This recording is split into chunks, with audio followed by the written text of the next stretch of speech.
ব্লগে তোমাদের সাথে আমার বিয়ের দিনের বেলার সব কিছু শেয়ার করেছিলাম। আজকে আমি তোমাদের সাথে শেয়ার করব আমার বিয়ের রাত্রের অনুষ্ঠান এবং আমার বিয়ে কিভাবে হয়েছিল সেগুলো।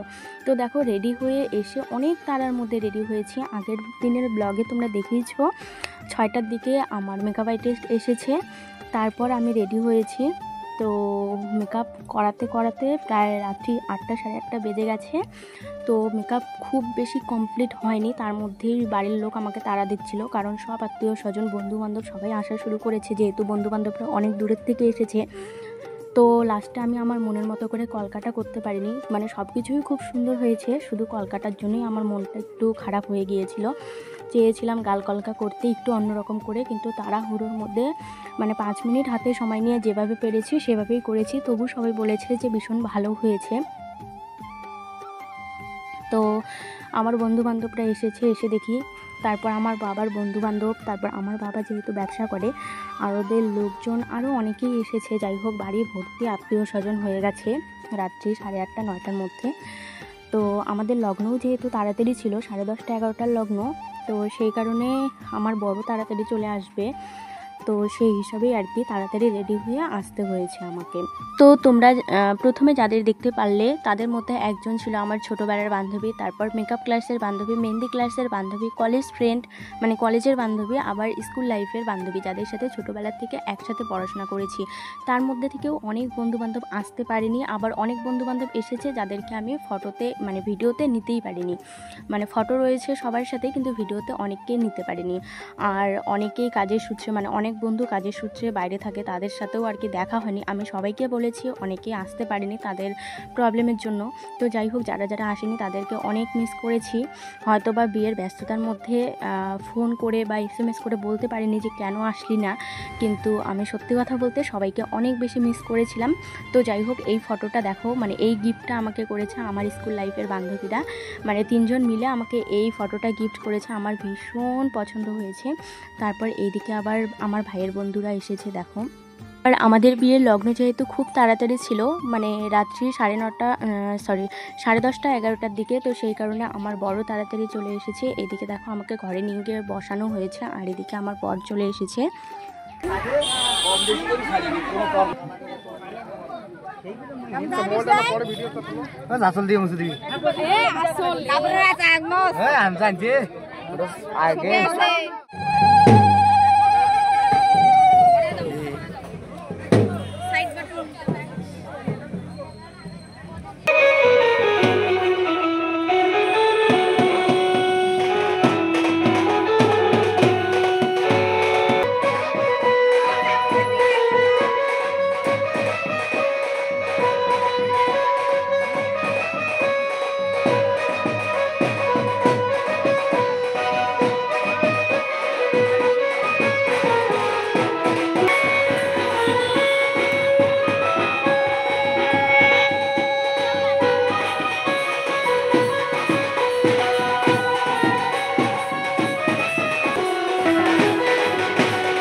আমি এই ভিডিওগুলোর মধ্যে চেষ্টা করলাম র ভিডিওই দেওয়ার, ভয়েস খুব কম ইউজ করেছি, যেখানে যেখানে প্রয়োজন সেখানেই দিয়েছি।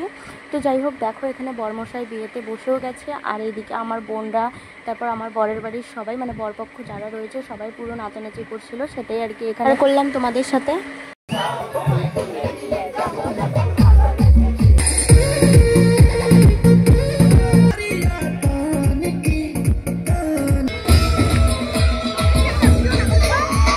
আমি তো জানিই না গেটের সামনে এত সবাই নাচানাচি করেছে, পরে ভিডিওতে দেখতে পেরেছি। ভিডিওতেই দেখলাম আমার বরের বাড়ির সবাই, তারপর আমার বোন বস্তি সবাই পুরো নাচানাচি করেছে।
ভিডিও করতে কইছে, আমি তো ভুলে গেছি।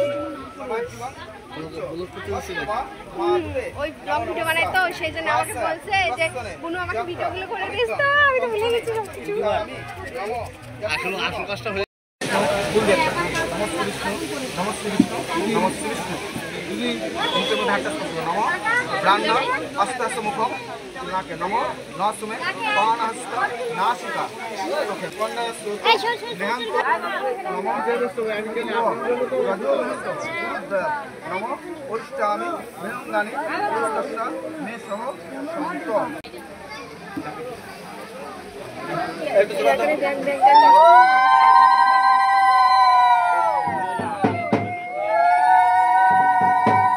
বিশ্ব ঘরটা কিন্তু দেখিস কত বেশি ইয়া করছে, ঘরটা তোমার মতো কথা বলছে।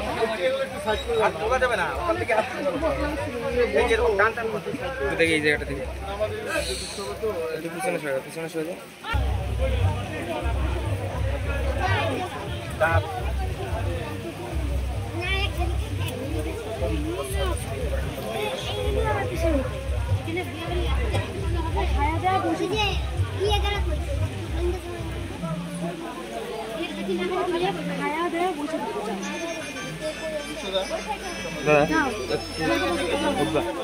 তারপর বসো। আমাদের যেহেতু বাসি বিয়ে পরের দিন হবে, তো এখানে মানে সাজো বিয়ে শেষ হয়েছে। সাজো বিয়ে শেষ হওয়ার পর এখানে আমাদের খেতে দিয়েছে। আমাদের খাওয়ার জন্য প্যান্ডেলে যেতে বলেছিল, আমি আর প্যান্ডেলে যাইনি, বৌদিকে বলেছি আমাদের ঘরেই খেতে দাও। তো যাই হোক, এখানে ঘরেই খেতে দিয়েছে। এবার আমরা খাওয়া দাওয়া করে আবার করব ফটোশ্যুট। আর হচ্ছে তার মধ্যেও অনেক নিয়ম ছিল যেগুলো সব কিছুই ক্যাপচার করা সম্ভব হয়নি। তো যাই হোক, এইদিকে দেখো খাওয়া দাওয়া কমপ্লিট করে আমরা আবার এসেছি ফটোশ্যুটের জন্য। তো ফটোশ্যুট করে আরও অনেক নিয়ম ছিল, সেই নিয়মগুলো কমপ্লিট করে আমি ঘরে গিয়েছিলাম। আর সারাদিন যেহেতু মানে অনেক টায়ার্ড ছিলাম, অনেক নিয়মকানুন হয়েছে আর আমাদের উপর দিয়ে অনেক ধকলও গেছে। তো এখন একটা একটা করে আমার সাজগুলো খুলছি। আর এগুলো আমার চুল, বিশেষ করে আমার চুলটা খুলতে সাহায্য করছে আমার হাজব্যান্ড।